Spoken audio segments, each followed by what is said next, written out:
So hello, good afternoon and welcome this afternoon to Patrick Henningsen. Thank you, Patrick, for coming up from Plymouth to present here at the Freedom Alliance conference this afternoon.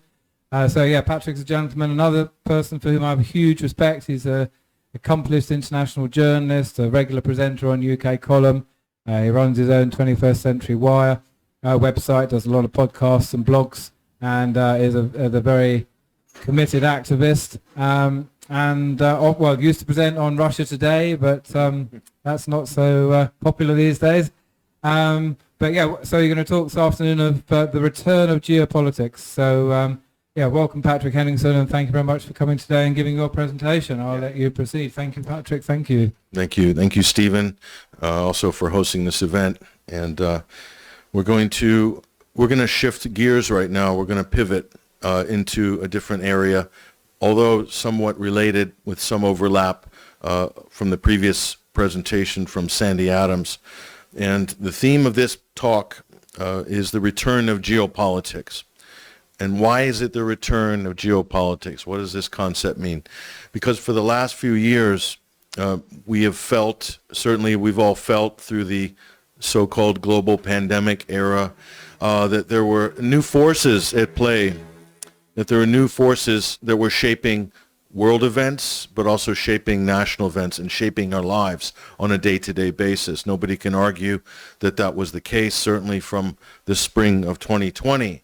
But during this time, geopolitics sort of took a back seat, and the globalist narrative, the globalist agenda sat in the forefront, certainly of a lot of people's minds and lives.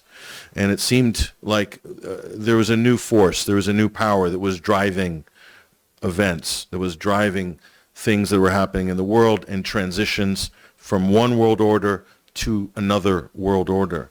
That is absolutely true. However, I'm going to introduce the other competing force, which arguably didn't seem like it was in the ascendancy 3 years ago, 2 years ago, but I would argue that right now in 2022, at this time, it is in the ascendancy.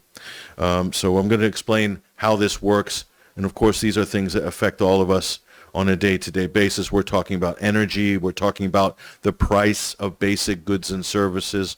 We're talking about inflation, economic issues, as well as political and geopolitical issues.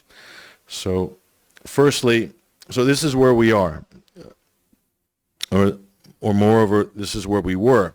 The Great Reset, the Fourth Industrial Revolution, this appeared like a juggernaut, an unstoppable juggernaut in 2020 and 2021.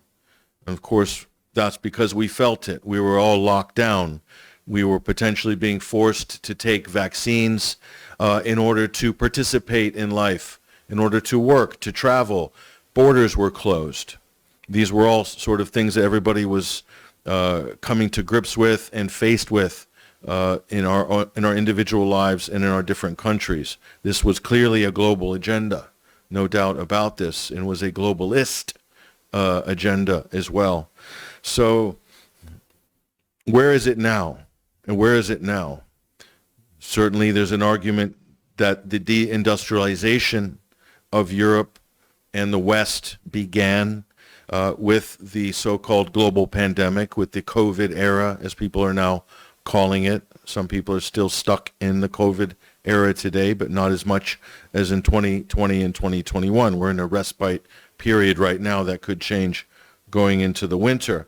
So on screen here we have Herr Schwab and the billionaire philanthropist and great Nobel laureate scientist and medical doctor and all-around expert Bill Gates.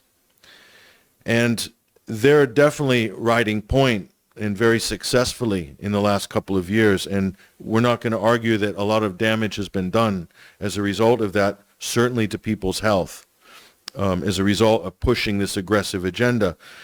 And also the economic devastation that was formed because of lockdowns, because of vaccine passports, COVID tests, business shutdowns, paying people to stay home and not work, school shutdowns, etc. Our governments printed up trillions of dollars, pounds, and euros, and in other currencies as well, in order to subsidize this great human experiment. And now we're feeling the effects of this in terms of hyperinflation. So it's like a mortgage. Buy now, pay later. We're paying now for the free money that we cashed in just last year and the year before. So on from the Great Reset and the Fourth Industrial Revolution, the Fourth Industrial Revolution is still something to be realized in the future. It's still a concept. It's not, we're not governed by these principles right now. The world still operates very much on the old system or the legacy systems. That's in energy, that's in money, that's in business, commerce, politics, law, etc. So we haven't leapt forward, the great leap forward that the World Economic Forum, that Herr Schwab and other globalists have been waxing lyrical about. That hasn't happened yet. You could argue we're in the process of it, but how fast this happens and if it actually does happen in the way that the social engineers at these high-level confabs want is arguable and is still up for discussion and debate and will be for many years to come. However, this is what we're facing right now.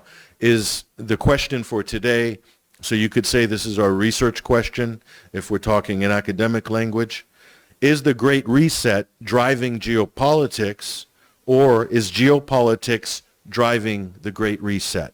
Now, if you asked me this question 3 years ago or in the spring of 2020, I would say that the Great Reset was driving geopolitics. That's what I believed, or that's what I felt back then. However, at the end of February this year, in 2022, something happened, something pivotal happened, and this is the conflict in Ukraine and the sanctions and the economic warfare that ensued afterwards. After March of 2022, my views have now shifted on this research question. So again, we'll repeat the question. Is the Great Reset driving geopolitics, or is geopolitics driving the Great Reset? And here are the main actors here.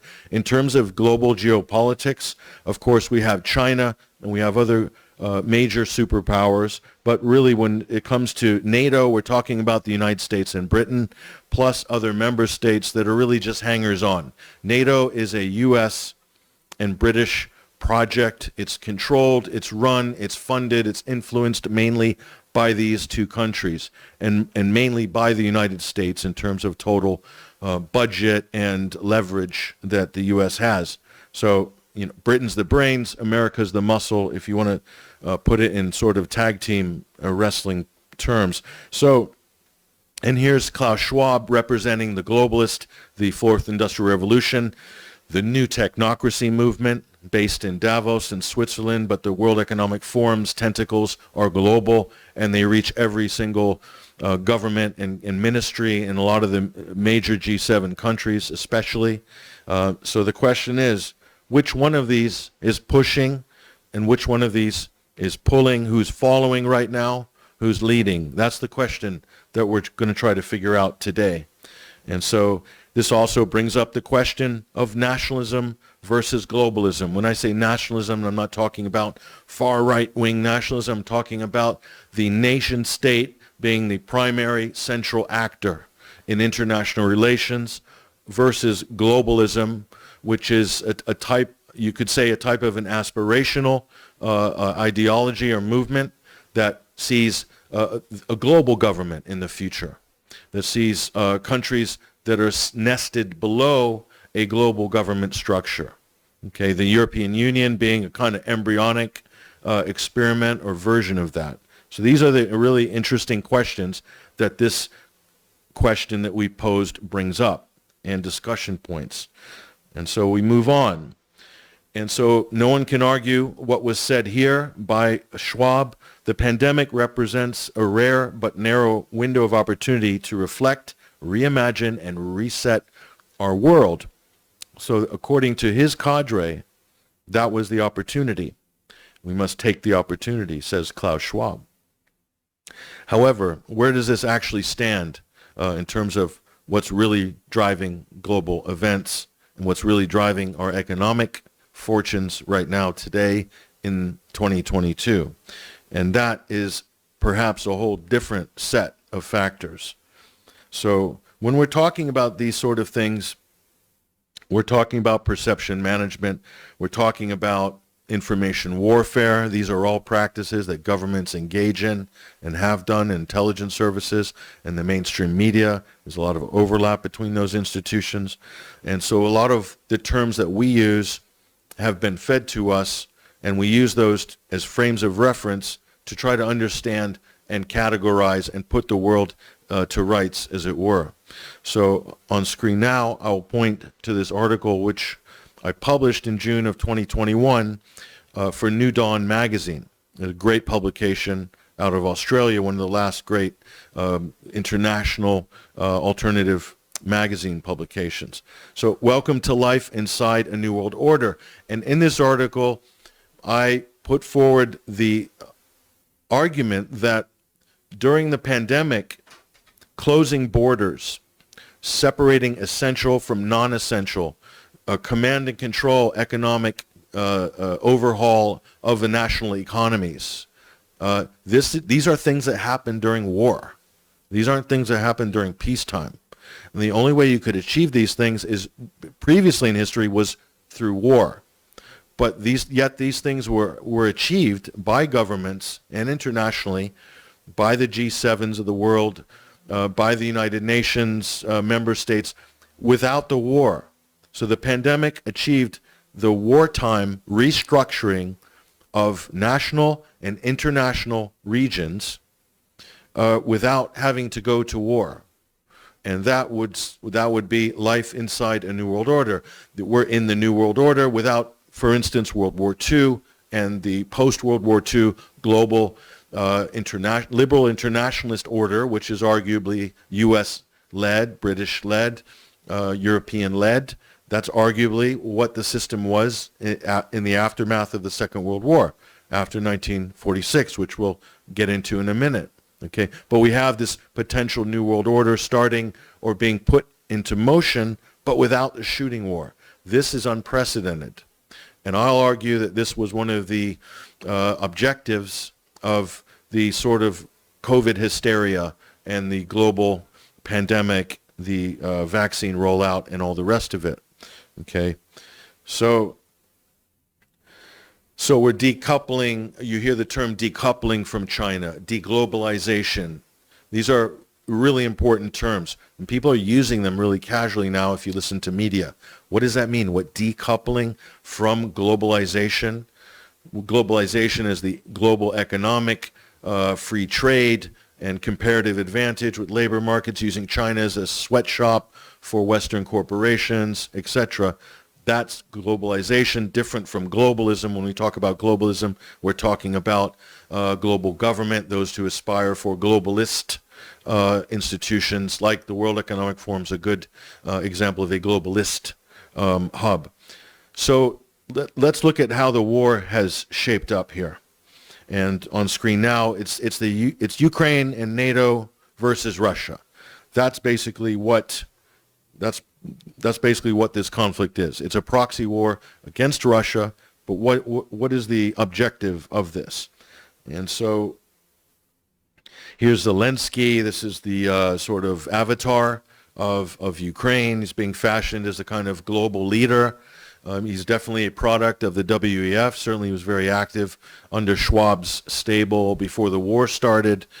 Ukraine's been earmarked by these institutions as the sort of smart country, or they're going to use it as the kind of test bed, beta testing ground for a lot of these policies, including digital wallets, vaccine passports, a lot of these sort of things, UBI. Certainly Ukraine was lined up to be the sort of test bed. They're still working on some of these things there, and also biosurveillance. Biolabs in Ukraine. This is part of a giant biosurveillance industry that's run through the U.S. Defense industry, European defense, and also through corporate partners who are involved in this big business of biosurveillance. That's not to say we're not going to talk about whether there are any of these exotic viruses running around, zoonotic viruses. That's a separate debate. Perhaps we can discuss that at another time. So there's Zelensky. He's the actor. He's the comedian who's been handpicked to play the role. Firstly as an actor in a presidential sitcom, and then he transferred into politics seamlessly a year later. So not a coincidence. So there he is, and we're pumping money into this country, which is shrinking by the day the longer the conflict goes on. And this brings us back to our question, is the Great Reset driving geopolitics, or is geopolitics driving the Great Reset?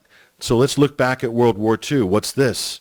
This is the Marshall Plan, 1948. This is the rebuilding of Europe, and this arguably was the catalyst for the economic post-World War II miracle in Europe. The United States pumped in at the time something like $16 billion in aid and assistance packages. Today that would be around $100 billion by today's money. But it's a very interesting plan, and it wasn't purely altruistic, okay? This was also designed to create a differential between the Western European economies, uber capitalist, materialist, and the Eastern Europe, Soviet bloc countries. This was effectively the beginning of the Cold War, was the Marshall Plan. And we're seeing the same exact things happening today, if you look close enough. So what else did the Marshall Plan do? The idea was to give European countries open access to United States markets, fueling consumerism of the 1950s in the United States. And in return, the United States would provide protection for Europe. So Europe was militarily occupied after the Second World War. Germany is still militarily occupied today. Biggest NSA listening station, arguably outside of Pine Gap and the United States, is in Germany. At, I believe it's Stuttgart or Ramstein Air Force Base. But the U.S. had 500,000 troops stationed in Europe, possibly quite a few in Germany at that time. Much higher levels of troops than we see now today, even with all the hostilities ramped up. Spain, France, UK, there are bases everywhere. So we're going to provide the collective security, said Washington at the time, and we'll help build up your economy, but Germany, don't build up your national military. Same with Japan. We'll give Japanese corporations access to U.S. markets. We'll help the Japanese economic miracle, but you can't have a standing army of any significance, because we don't want a repeat of what happened in the Pacific or in Europe with the Third Reich. That was the party line at the time. So that's what the Marshall Plan is. Now we're seeing a very similar play today. In the wake of the Ukrainian conflict. And this was the Marshall Plan, make no mistake, this was to design the post-World War II liberal internationalist order, led by the United States, with partners in tow, and allows the U.S. to dominate financial markets through the use of dollars. And even today, we see stories like this, Chicago's Tribune, Marshall Plan still at work in Germany. Those dollars are still recycling. Germany has a huge nest egg from the Marshall Plan back in the 1940s. So the fortunes are still accumulating large sums of money, and the U.S. was able to buy off large portions of the German establishment through this and control German government, German media, German intelligence. This is all very well documented, by the way. So Germany is effectively an occupied country. Think about that when you see Germany kowtowing to Washington now in terms of refusing Russian gas and committing economic suicide. Just think about that for a minute. Germany has never ceased to be an occupied territory, and they lead the European Union. Germany is the economic driver of the EU, and it's being told it needs to commit economic suicide. That means Europe will be committing economic suicide. And who will benefit from that? Who's happy about that? Who's not protesting about that? And I'll tell you, Washington is not protesting about that. They like it. This suits them very well going forward.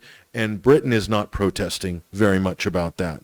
So here we are. I feel like we're back in 1948 in many ways. But it just begins now.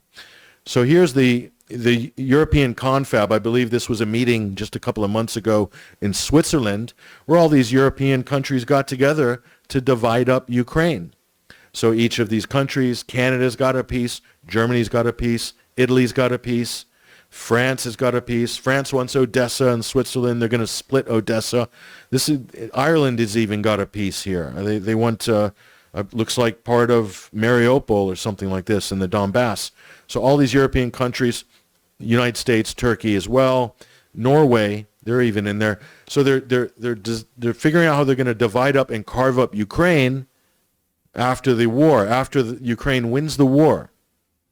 This is the most bizarre confab, and a lot of the leaders were there. European Union leaders were there. What are these people thinking? Is this likely to happen? Or is Ukraine going to win the war, and will the European countries be able to carve it up, much like the United States and its partners will carve up a territory after a major war? Iraq is an example. Syria attempting to carve that up, and Libya. There's other examples of that as well. So the rebuilding of Ukraine. Unfortunately, these areas that they have their designs on are under the control of the Russian Federation and the Donetsk and Lugansk People's Republics at the moment. So are these people just delusional, or do they believe that somehow this current situation is going to flip? The current situation is that Ukraine is losing badly and by the day. And the longer this conflict goes on, the more men they're losing. They're averaging losses of hundreds per day in terms of soldiers. Think about that. They would lose a couple dozen per month or every few weeks in Iraq, in Afghanistan, all those long occupations.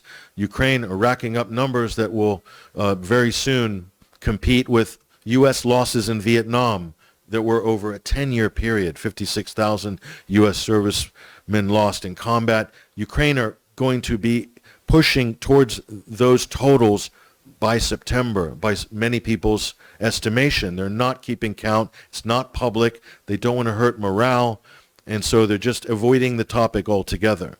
But it's been admitted by people, even Western journalists, that the situation is dire. The longer the conflict goes, the smaller Ukraine is going to get as a country because those territories are going to be taken over either through referendum or by the Russian Federation co-opting them and providing protection against the NATO-backed forces being run out of Kiev. And Poland might want a piece of Western Ukraine and so forth and so on. So it is not a good situation for Ukraine as a country. Ukraine, as we once knew it, is finished. It's over. And that's not my opinion. That's just reality. But saying that in some countries like Britain or the United States will get you politically castigated. But it's like calling a football game. If Man United's up 5-1 at halftime against Bolton, you can't go to the people watching the match at halftime when you're broadcasting and saying Bolton's winning, because they're not. They're down 5-1. You're just calling the game as you see it. This is all that I'm doing. This is what a lot of other independent journalists are doing. We're just calling the facts as they stand. And if those are inconvenient for Western media or politicians, then the problem is really with them, because events are going to proceed as they are meant to proceed on the ground, and there's no amount of virtue signaling or propaganda that's going to change those hard on-the-ground realities. Unfortunately, we shouldn't have to explain this, but unfortunately we do in the current hysterical political environment. So Ukraine's reconstruction is a farce. So this is fantasy, much like arming Ukraine and hoping that they're going to turn the tide with a few HIMARS missiles from the U.S. Total fantasy, unrealistic. So again, are our leaders becoming delusional? This is a valid question. And so brings us back to this important bit of economic warfare. So we've sanctioned Russia. We've tried to cancel the world's largest basket commodities producer, all-around commodity producer, one of the largest energy producers in the world. We've tried to cancel them in the West. And Has that been successful? Who's suffering now?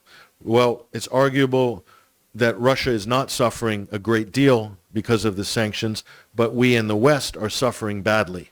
This has destroyed our energy markets. This has also caused hyperinflation compared to previous years. So it's doing a huge amount of damage and devastation to the West. And by contrast, the Russian ruble is as strong as it's been in years, and Russia has just tripled its oil and gas sales compared to this time last year. So it doesn't look like the sanctions that were designed to slow down or punish Putin and the Russians is working. So these are policies from our elected leaders that seem to be working on low information. Why do we have such low information? Is it because we're censoring ourselves? Is it because we're censoring our media and social media? It's because our politicians have decided to censor Russian media and media which they don't like, which advance a narrative they don't like. Is this where we're at in Western civilization? This is exactly where we're at. That our political leaders are stuck in their own echo chambers. They're making policy decisions based on low information. They're living in fantasy land. They're projecting what they want the world to be, and it's virtue signaling, it's tropes, it's aspirational statements, but it's not fact. It's not reality. So this is where we're at. So the reality is right now, pipelines, things like pipelines, airlines, these industries, energy, they're facing east now. They're looking east for growth in markets. They're not looking west. This is a major paradigm shift for global geopolitics.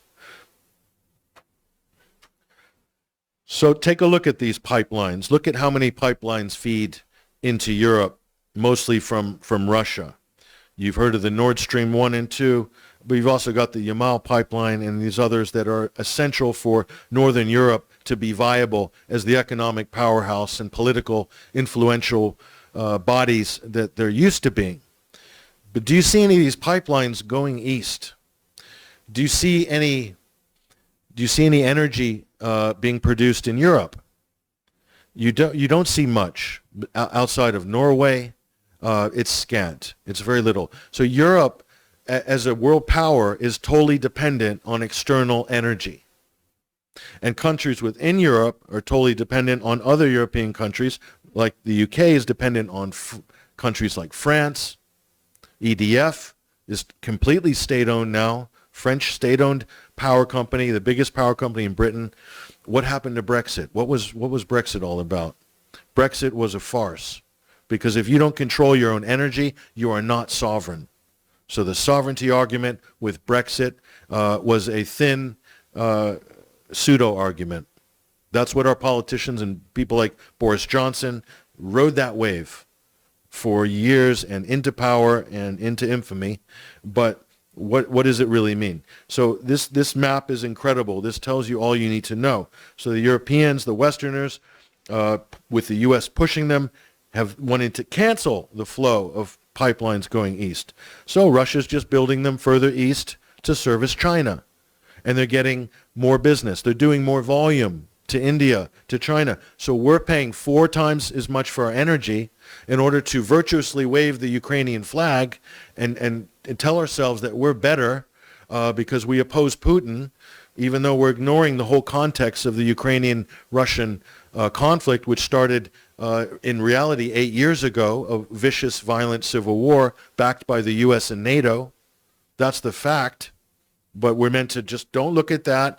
Putin's the aggressor here in February 2022, and you got to suck it up, tighten your belt, pay 4 times as much for energy, and 10 to 20% for all goods and services for freedom and democracy, and to uphold European values, and to get behind the actor, comedian Vladimir Zelensky. That's basically the sales pitch that we've been given in the West. And it is one of the most ridiculous things. Maybe in the history of propaganda. This is we're reaching new levels of propaganda, and the virtue signaling is off the charts. So we've reached the watershed point, $2,000 per 1,000 cubic square meters of gas. That's a major watershed point. We've eclipsed that many times. We've got this Enron free-floating energy market, which is a total scam. It's a complete scam. We should not be held hostage by the energy markets. It's not costing anymore to extract it out of the ground, yet we're told we have to pay 3-4 times as much for fuel. I mean, it is really unbelievable. There's no answers coming from our political leaders on this. They're basically saying, well, don't worry, we'll send you a couple of vouchers around Christmas. We'll give you a 400-pound voucher, and that will, that makes people happy. It's a good headline in the Daily Mail. But the reality is, printing up all this money, as we learned in COVID, you're going to pay that 400-pound free voucher or $400 fuel voucher. You're going to pay $2,000 or $3,000 for that by the time we hit 2023, 2024 in inflation. The money is not free. So they don't have any solutions, only more inflation. And so we'll look at the policies that are driving that in just a moment. So on from the pipelines, the gas pipelines to Europe, European countries have no leverage on energy. So let's look at what they were saying before the war. And I'll show you how this has worked. Before the war, this was the headline. Germany shuts down half of its 6 remaining nuclear plants. You're thinking to yourself, well, maybe they just wanted to do that because of Fukushima and the Greens were pressuring the government and nuclear wasn't safe. I just thought it was a very odd thing for a country like Germany to do, a technologically advanced country like Germany. That was before the war. And how about this? Germany could be a model for how we'll get power in the future. They're talking about green energy, wind and solar. Well, we saw what happened in Germany last winter. The wind turbines could not go because of cold temperatures. So they fired up the coal plants. And when they fired up the coal plants, they have to buy carbon credits to pay for that coal burning under the new green regime. So the carbon markets were booming. Because the wind turbines weren't working. You see how this scam is unbelievable. The Green New Deal, the climate change-driven green energy canard. So that was before the war. Now let's look at this. After the war, Germany utility signs a long-term deal to buy LNG, liquefied natural gas, from the United States, having it shipped all the way across the Atlantic and paying 3 and 4 times the price that they would normally get for Russian natural gas piped in, cheap, reliable, fixed prices for 5 years. What would you do if you were in charge of the German government and you needed to secure energy for your industrial powerhouse? Would you take the Russian gas, or would you ship the irregular, inconsistent, and expensive U.S. LNG in bottles across the Atlantic? To me, it would be a no-brainer. But unfortunately, I'm not running the German Economic and Environmental Department. After the war, look at this. Dutch join Germany, Austria in reverting to coal. So much for Greta Thunberg, so much for the Great Green Revolution, so much for Klaus Schwab's Green Revolution. It's not happening. We're now moving in the other direction. Why? Because wind and solar cannot provide the baseload to power any modern European cities or any cities in the world for that matter. It's just impossible. The technology is not there. It might be there in 30, 40, 50, 60, 100 years, but it's not there now. So the policies that have been put in place are absolutely destructive. And it's hurting people, especially in Western countries, and it's killing the middle class. This will wipe out what is left of, when I say middle class, I'm talking about the United States definition of the middle class, working class people who are moving up, upwardly mobile, doing better for themselves than the previous generation, when I say middle class. So this is interesting. So what happened here? What happened? Is it possible that the green movement, the green lobby in Germany, were getting funding from some organizations, foundations that were tied to the LNG industry? Is that possible? I think that's very possible, and there are people who are currently investigating those sort of scenarios. Why would you lobby to shut down the nuclear power plants of the last couple of years? You can see how the progression of events seems to fit together very conveniently. Germany doesn't have nuclear power. So without nuclear power, if Germany cuts off Russian gas, it's stuck with nothing.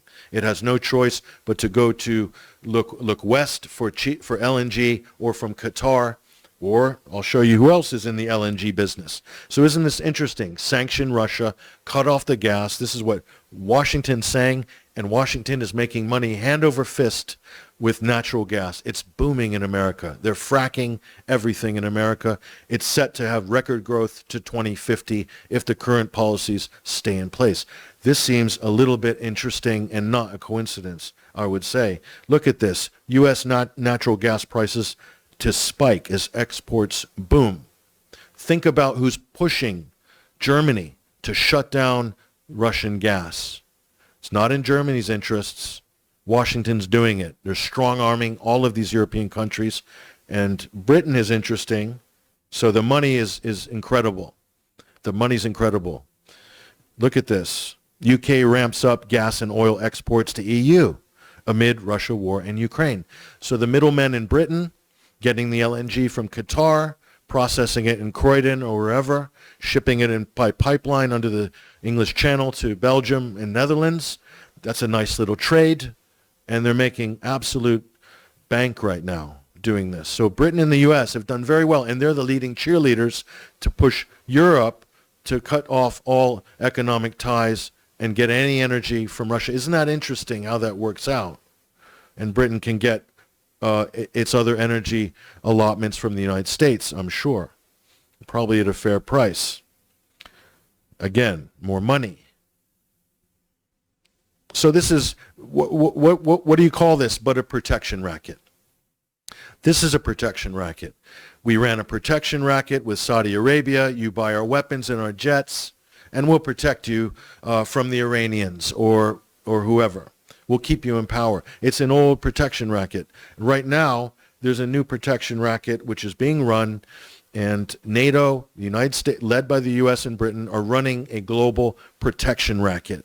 You buy your fuel from us, don't buy it from the Russians, and buy your weapons from us, and we'll protect you from the Russians and the Chinese. This is, so not much has happened in 80 years. Not much has changed, is what we're positing here.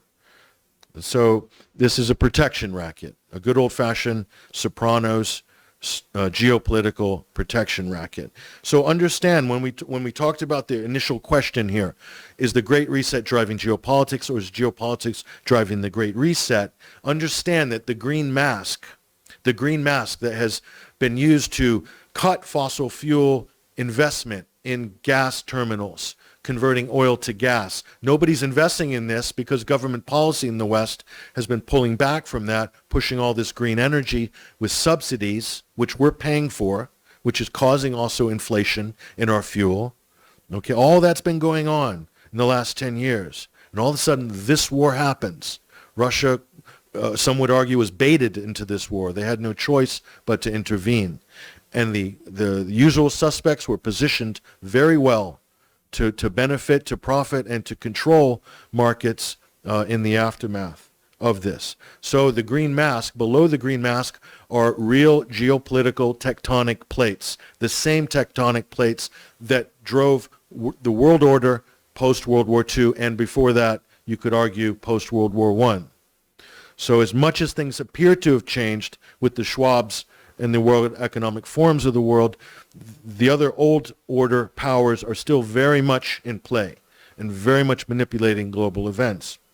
So there's a saying that the only thing that's constant in international relations is geography and resources. That has not changed.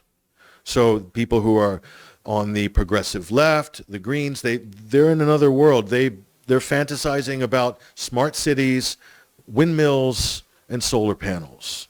And then all these fossil fuels, like Joe Biden says we're going to ban fossil fuels by 2030. He's made all sorts of crazy statements. Imagine in a country like the U.S., the world's largest energy producer, that he would say such things. But what is really going on here? The U.S. has effectively cut the knees out from under Germany and European countries, cut them down a notch, got them basically back on the defense protection racket game by getting them to send all of their old weapons to the Ukraine, useless weapons that are going to get vaporized by Russian strikes. Some of them won't even make to the front line, and all those are going to be backfilled by brand new, shiny Lockheed Martin, McDonnell Douglas, General Dynamics, General Electric, U.S. defense contractor, Gear, Raytheon, Northrop Grumman, all the top-end gear. It's going to be renewed and replaced by the U.S. and other Western corporations, transnational corporations. So the racket's going really well at the moment for these people.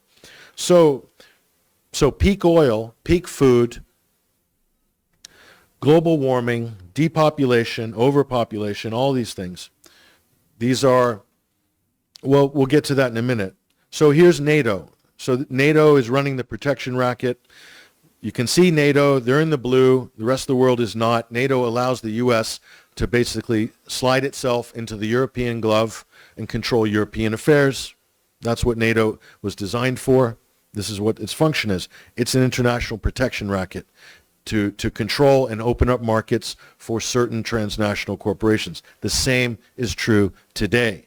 This is why they're pushing hard on Russia, because Russia is providing competition on this geopolitically. And they threaten to keep these corporations out of countries like Ukraine, for instance, and Russia, and Belarus, etc. And so Finland and Sweden are being goaded into joining NATO, mainly by the West. A lot of this is, again, the same protection racket. They want to get Finland and Sweden under the program, basically, the protection program of NATO. Russia poses no threat to Sweden or Finland. They haven't for decades and decades. They had fairly cordial relations, no threats at all. Now all of a sudden, the West has twisted the arm of the Swedes and the Finns to join NATO, telling them that the Russians are after them. And all of a sudden, they're not going to have that peaceful, friendly relationship with Russia. So the NATO footprint expands. So here is the key point of this part. Is the Great Reset driving geopolitics, or is geopolitics driving the Great Reset? The Great Reset is a tool of geopolitics. It's a tool. Klaus Schwab is an actor, is a geopolitical actor playing a green role. Now, the agenda of the WF may advance. It may become the de facto agenda for the next 100 years. But as we speak, we look at this. This is NATO Secretary General, the first, when it was founded, Lord Ismay. He said the purpose of NATO was to keep the Russians out, the Americans in Europe, and the Germans down. Look at what is happening today. Nothing has changed in almost 80 years. It's right there. There's one of the most prescient quotes that you can pull from the archives of Western history. Okay. So at the moment, we can say these are competing agendas, but right now geopolitics is clearly driving the Great Reset, or the Great Reset's being used as a tool of geopolitics. So look at this. This is the World Economic Forum. We need a fossil fuel non-proliferation treaty. Economic suicide for Europe, for the West, and any other countries that sign on to this. This is so strategic. This is absolutely strategic. And again, there's Klaus Schwab. So the question is, who is Klaus Schwab? Who is Klaus Schwab? Is he an environmentalist? Is he a U.S. asset? Is he a transnational corporate asset? Whose interests is he really pursuing? Is Davos an ideas festival, but it's not going anywhere in the short term, but it's providing great cover to advance the insider interests and profitability of certain member corporations that are funding it, and government ministries that are in there as well, and all these subsidies, green subsidies, etc., pushing this agenda, and meanwhile redrawing the geopolitical boundaries for the same powers to continue to control these markets that did so in the aftermath of the Second World War. That's the question. And this is us. This is us right now. Fuel poverty. Heating is not a luxury. You see these signs. Don't make us weather this storm alone. This is nothing compared to what we're going to see this winter. And when we see this winter, we have to ask some serious questions about whether this whole arrangement is sustainable.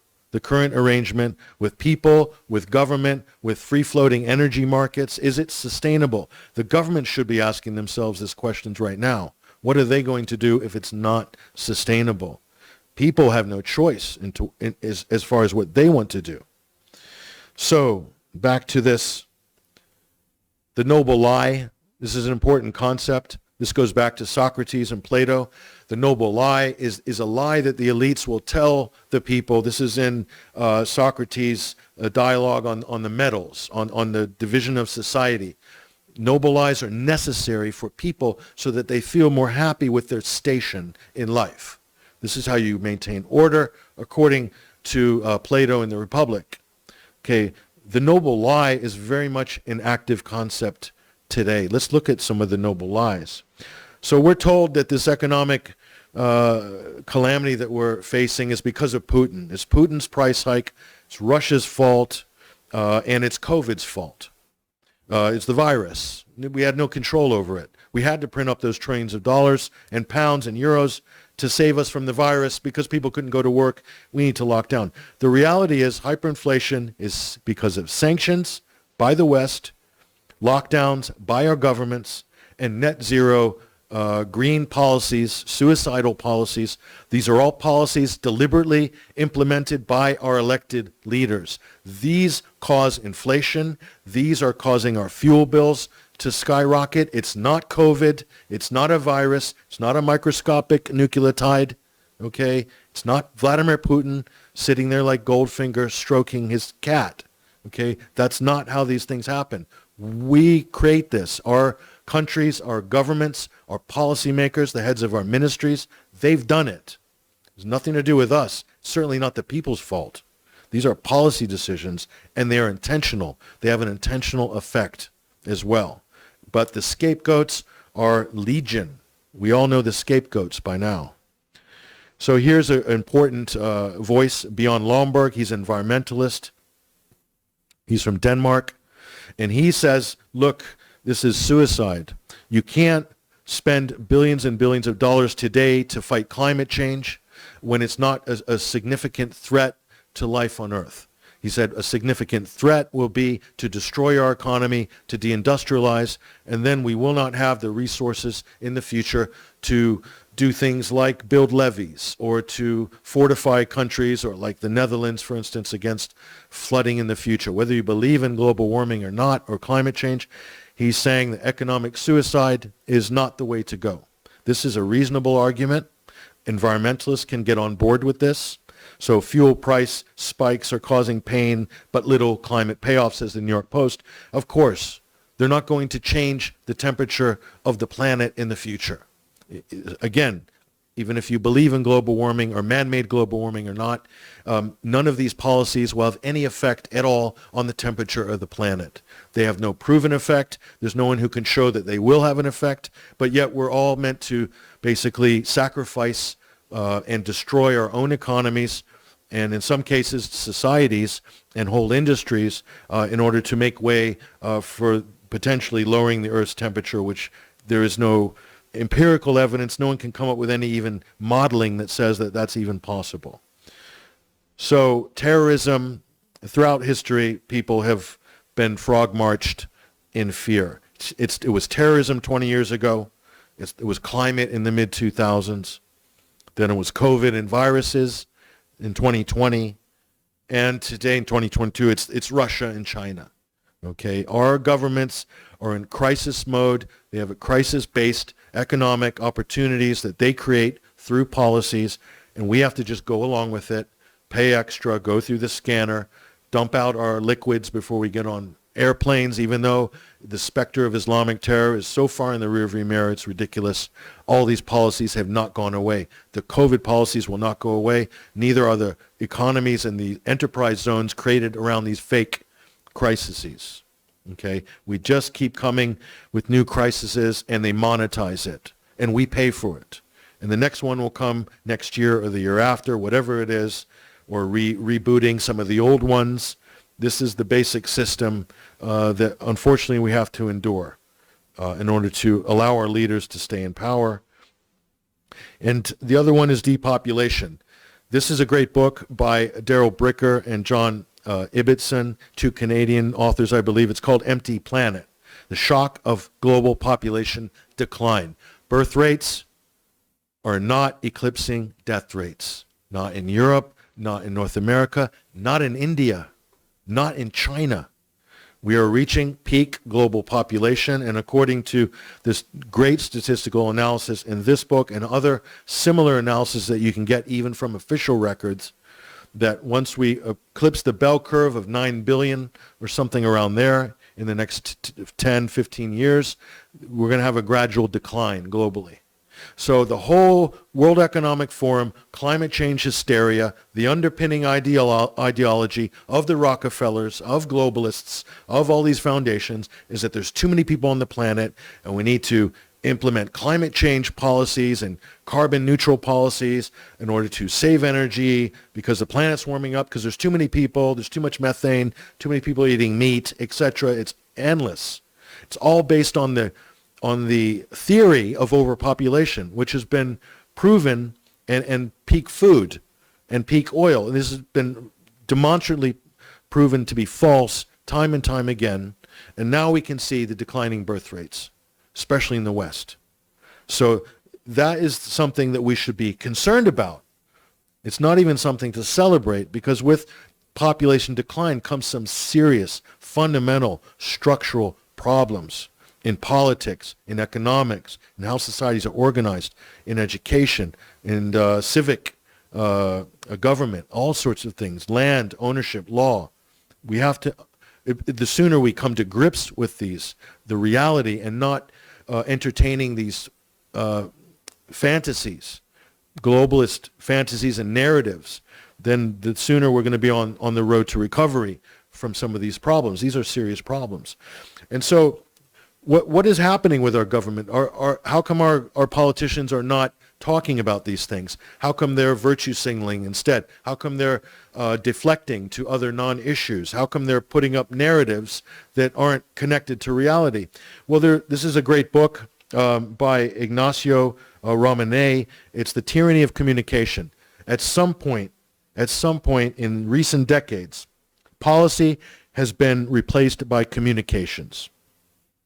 Talking points rule, facts don't matter, and it's showtime. It's all about making statements in front of cameras, and the communications department is now the most important ministry in most governments, especially in the West. So that means there's no problem solving going on in politics right now. Just showtime, just virtue signaling, just making statements, just PR.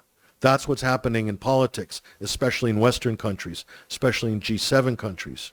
There's no problem solving going on. This is how bureaucrats have an inability to think geopolitically to their detriment. We're seeing the detriment of this now. The policies, the decisions are being made, while they might look to be intentional for certain other agendas, a lot of this is ineptitude and just outright incompetence and arrogance and ignorance.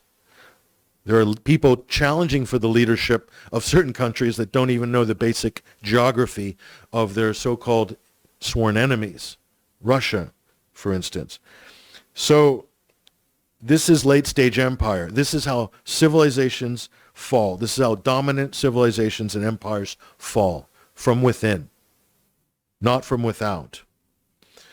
And so the real danger is manifest. And here's a great quote here from a former Austrian minister who's a great thought leader on some of these issues. Her name is Karine Knessel. She's saying, and now it turns into a very dangerous situation because we have a complete disregard for reality, for geographic reality, for a commodity reality, for the basic concept of diplomacy. Is that not what we're witnessing right now today? In Europe, in Britain, in the United States, in Canada, Australia, a total detachment from reality. That's exactly, I will argue, and I agree with her, this is what we're seeing. This is danger, absolute danger for Western society, for our civilization, etc. And so we're learning a little more about our question, and my main point today as well is that I've changed my views and minds radically. I've shifted. I've opened up my space for questioning my previous views based on the progression of events that are happening around me. So I am not sure what the answer to today's question is. I'm still figuring it out. But I am learning something, and I'm prepared to change my position on it. And I think everybody needs to have a very open mind. Things are happening very quickly right now, very rapidly. So it's important to know why they're happening. It's important to know what might be driving it. And do we have any ability to influence those decisions, either through the democratic process, through media, through our activism? These are really important questions to change the way people think, because it really comes down to that. It's how people are thinking. Our politicians cannot think geopolitically anymore. They think in terms of sound bites, virtue signaling, thinking that they can raise the Ukrainian flag above their city hall and somehow they're making some statement to the world. But what they're endorsing there is a nation wrecking project and the absolute abject destruction of their own economies and societies by endorsing these insane, completely half-baked policies that unfortunately we have to endure. And so before I show you this next slide, I will show you in a second. So it's the social question. The social question used to be, is there going to be bread riots? Because when there's bread riots, there will be regime change. The kingdom will fall because of drought, famine. You know, can you feed people? That's not the social question today in 2022. In our developed, globalized world, our digitally interconnected world, the social question is now energy. Will there be energy? Not so much food.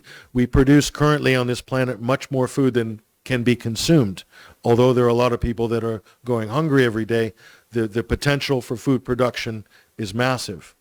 We can talk about what kind of food that is in another discussion. But energy, as you can see, that's now the social question. What caused the Yellow Vest protests in France a few years ago? It was to do with the carbon tax or green tax on diesel fuel. It was a question of energy. That was the trigger. That's the social trigger. And governments can deflect. They can channel anger from people. But there's one thing that you can't channel, and that's despair, desperation. That can't be channeled. Anger can be channeled. It can be channeled through elections. Donald Trump was a pressure release valve in the 2016 election in the United States. But that can only last so long. That can only provide people with the relief that maybe they're seeking for so long. But when you turn the economy into a vice grip and you're squeezing every last penny out of people through ridiculous extortion methods, either through energy or inflation that's a direct result of the government devaluing their own currency, intentionally devaluing their own currency through COVID relief, through PPE relief, through spending billions on vaccines that nobody used that they dumped into a landfill, wasting billions and billions. Test and trace, 30 billion in the UK. What was it, an app? Did it save one life? Prove that it saved one life. 30 billion. When has this waste ever been witnessed in history? So this is going to cause despair. And we're going to see it, and we're probably arguably seeing it already in some quarters. And that's going to be the big question. Then our leaders are either going to have to cycle out of power and make way for something new, or they're going to have to come to grips with reality. I will not bet on the latter, because it doesn't look like anybody's making an effort to come to grips with reality right now. So we'll have this image here and we'll finish. And the next question will be, perhaps in another conversation that we might have, can democracy survive in a digital world? The digital world is a double-edged sword for what we used to know as democracies. You can't campaign locally or regionally now without having a global international influence, because everybody's congregating on major digital platforms like Facebook, like Twitter. So campaigning in a democratic sense is now becoming problematic. It's becoming problematic for the powers that be. It's also becoming problematic for people trying to come up from the grassroots. So technology has been it's been a great asset, but it's also potentially disruptive to the old system. We don't know where this is going to take us. These are fundamental questions that we need to ask ourselves. Certainly, this question that we're asking here is one of the triggers that governments in the West are panicking now. They're panicking. This is why you're seeing the censorship. They don't know what to do. They don't know how to manage it. We're hoping that solutions are going to come from people and not governments. And if you look at how the internet was built out, all the best parts of the internet, the most useful, fair, egalitarian aspects of the internet were built by people, by users, and not by corporations per se. So perhaps the answers to these problems might lie there, and not from a top-down pyramid structure that's based in Palo Alto or San Francisco, a la Facebook, Twitter, and big tech, and so forth. So we're living in very interesting times, very challenging times, and we're hoping to shed a little light and help open people's minds to be able to navigate these waters a little better. This is my website, 21stcenturywired.com, founded in 2009. You can also see us on TNT Radio. I'm also a co-presenter at UK Column News. And also Telegram. We've got a very vibrant Telegram channel. This is a new platform where you can see some different content on a day-to-day basis. So I hope you guys will watch us, listen to us, and subscribe to us there. And as we move ahead and do what we do. Thank you.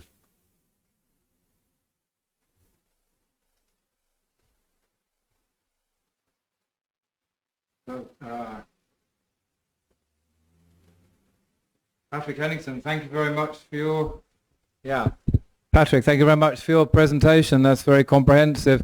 Just wanted to ask a couple of questions just about solution-based, basically, because obviously, a lot of people presenting all the realities of what's unfolding, and it doesn't look too pretty. Getting the information out there is certainly a very important thing. But just a few words about solutions. How do you see us, the common people? What can we do, and how can we proceed in the face of this tsunami? I think the main revolution is the first revolution has to be a revolution of the mind, has to be a revolution of thought. So being able to understand what you're watching, understand what is influencing events, being able to differentiate between what's being told to you by a politician who's, trotting out propaganda lines, or mainstream media that is clearly trying to distract, to deceive, to disinform you.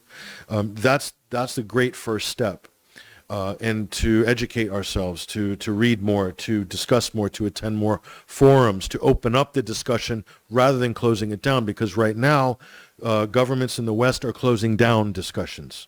They're closing down thought and debate and discourse. So that's backwards. That's regressive. So we can't even begin to think about solutions and how to organize with each other if we're still stuck, if we're playing by somebody else's parameters, we're playing their game, we're running around in their rat's maze. What you have to do is rip the walls out of the rat's maze and basically operate in a more free environment. And that's the first step. Second step, I think, is to understand that you have skin in the game. There's a lot of people think they have no stake in the game, or they have no skin in the game. We've all got skin in the game, and we've got it on so many different fronts, in different aspects of our life, what we buy, what we choose, who we choose to do business with, who we choose to trade with, where we put our money, what we do with our assets, our land, how we organize with our family, with our community. We have massive stake on so many different levels. And a lot of people don't even think about it. They wake up every day thinking that they don't have any stake in society, in the economy. Oh, they have a huge stake. We have a massive stake, not just in the present, but more in the future too. So realizing that we have a big stake then is a real big ground for springing people into action, because they realize they've got a lot to lose basically if they don't get involved. Yeah, and expand. We need to expand our economy.